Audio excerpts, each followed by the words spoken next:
Well, we haven't been able to say this for a very, very long time, but the Senate passed a budget. And they did it without a single Republican vote. We're keeping you connected to the Capitol. WCIA3's Emily Fannon joins us live there tonight. Emily, something got done, but the governor says he won't sign it. That's right, Aaron. And like you said, however, this $37.3 billion spending plan still passed with only Democratic support. Now and also the bill to implement that, called the BIMP bill that failed last week, also passed. So what's in this? It actually contains about a 5% cut to nearly all state programs. However, relief to human services and K-12 education could be on the way. However, regardless of this passing, Republicans say they were blindsided. In a committee this morning talking about this budget proposal, Republicans accused Democrats of crafting a new budget plan last minute that had multiple errors in it. GOP members argue it's not a balanced budget. Democrats did include many points that they negotiated on with GOP members and did keep a lot of their ideas, including some of their proposed cuts. These bills could be on their way to the House soon. That's why Democrats say they called these bills now. Republicans still argue that rushing these reforms is why mistakes were made and no members voted for them. All of you are in such a big hurry to get this done. We got to get something over to the House right now.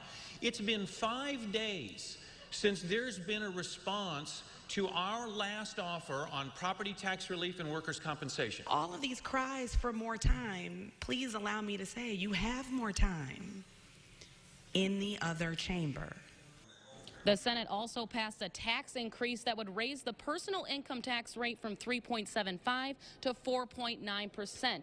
That would also expand the state's sales tax to some services like laundry and dry cleaning, and if you have a storage unit. The new recent version of this bill did take out taxing services like car repair, home repair, and also landscaping services. Live at the Capitol, Emily Fannon, WCIA3, your local news leader. All right, Emily, thank you so much. Now, Senate Republican leader Christine Radonio was not on the Senate floor during these budget bills. However, she did issue a statement saying she and her members cannot support this revenue bill. She hopes if this package moves to the House soon, they can work in a bipartisan manner. Now, lawmakers are not done haggling over the future of that state budget.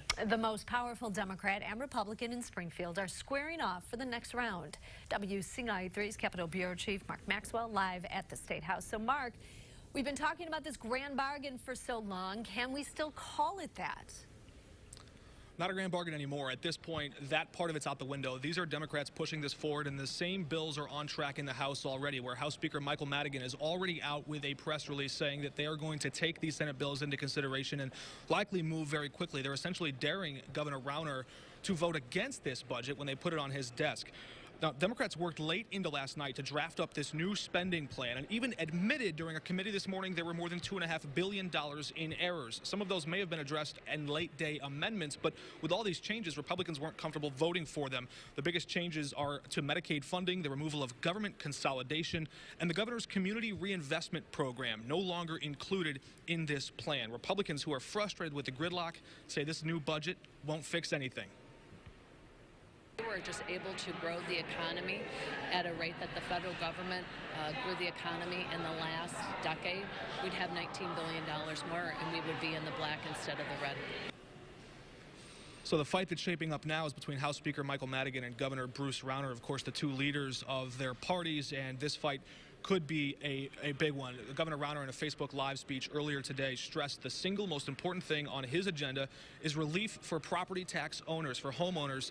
That was not included. I asked Senator Cullerton, the president of the Senate, just a moment ago, would he include a 2-year property tax freeze in a further discussion. It's something he offered as recently as last week. That's not currently on the table. That could change in the weeks ahead. Live in the State House, Mark Maxwell, WCIA3, your local news leader. Jennifer. All right. I know you'll be all over following this one very closely. Thank you.